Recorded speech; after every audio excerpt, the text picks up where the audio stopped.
गुरुग्राम के मानेसर में शहरी स्थानीय निकायों के पहले राष्ट्रीय सम्मेलन के समापन सत्र में राज्यपाल बंडारू दत्तात्रेय, केंद्रीय मंत्री मनोहर लाल, भाजपा नेता कैलाश विजयवर्गीय और केंद्रीय मंत्री राव इंद्रजीत सिंह शामिल हुए। मंच पर पहली पंक्ति में राव इंद्रजीत और मनोहर लाल खट्टर साथ बैठे थे, लेकिन दोनों के बीच कोई बातचीत नहीं हुई, जिससे सियासी माहौल को लेकर चर्चाएं तेज हो गई है। वहीं कैलाश विजयवर्गीय ने कहा कि शहरी स्थानीय निकाय हमारे लोकतंत्र की नींव है। लोकतांत्रिक व्यवस्थाओं की जड़ें जितनी गहरी स्थानीय स्तर पर सिंचित होंगी, हमारा राष्ट्र उतना ही सशक्त एवं आत्मनिर्भर बनेगा।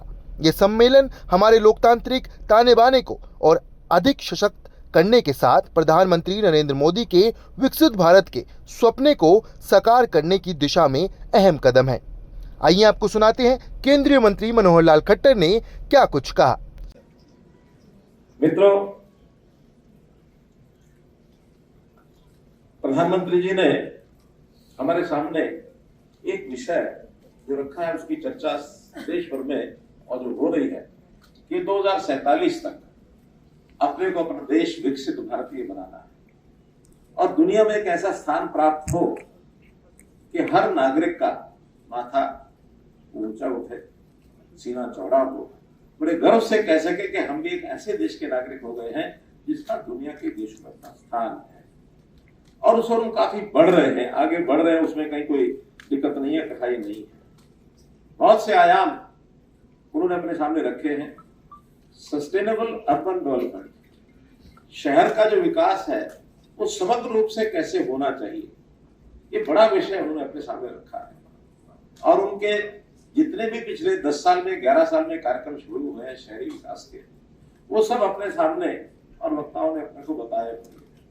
चाहे वो स्वच्छ स्मार्ट सिटी मिशन है, स्वच्छ भारत की बात है, PMAY की बात है, स्वनिधि की बात है, रोजगार के नाते से हमारा जो विभिन्न प्रकार के सेल्फ हेल्प ग्रुप के माध्यम से जो कार्यक्रम कर रहे हैं, शहरों के नाते से बहुत से ऐसे आयाम वो पहले रखे गए। इस बार भी बजट में 1.5 लाख करोड़ रुपया तो इंफ्रास्ट्रक्चर के लिए जो देश भर में दिया जाएगा, जो बिना ब्याज के 50 साल के बाद वो रिफंडिंग उसकी है।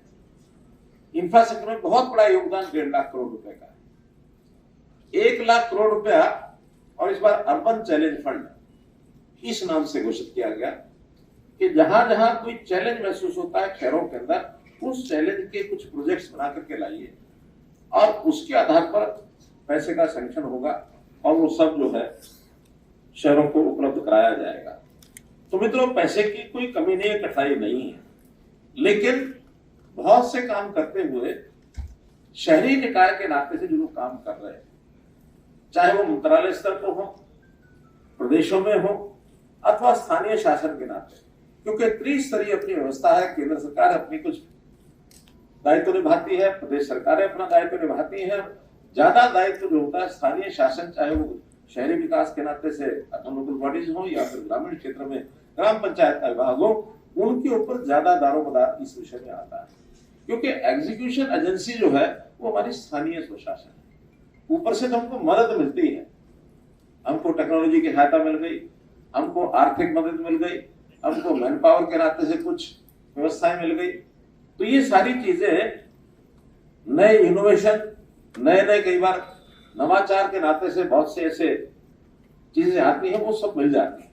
लेकिन एग्जीक्यूट करने का काम वो नीचे होता है और नीचे काम करने के लिए हमारा ये जो इतना बड़ा ग्रुप है, जब तक ये एक्टिव नहीं होगा, जब तक इनकी ट्रेनिंग नहीं होगी, इनकी जो क्षमता है उसका निर्माण नहीं होगा। हमारे पास क्षमता बहुत होती है, लेकिन उस कैपेसिटी बिल्डिंग जिसको कहते हैं, उस क्षमता का एक प्रकार से पुनर्निर्माण करना, ये बहुत बड़ी आवश्यकता है।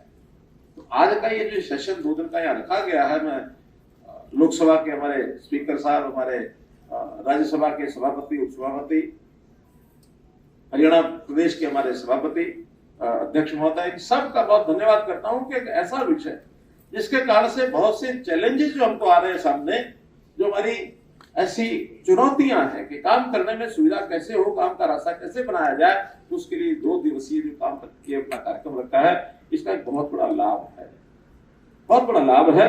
तो इस सारे में सस्टेनेबल अर्बन डेवलपमेंट की जो बात कर रहा था, उसके अंदर सबसे पहला विषय है कि हमारा जो वातावरण है, पर्यावरण के नाते पर्यावरण को कैसे बचा करके रखें और कैसे प्रदूषण मुक्त हम हो सके, ये सबसे बड़ा एक पहलू है जिसके ऊपर हमको विचार करना है।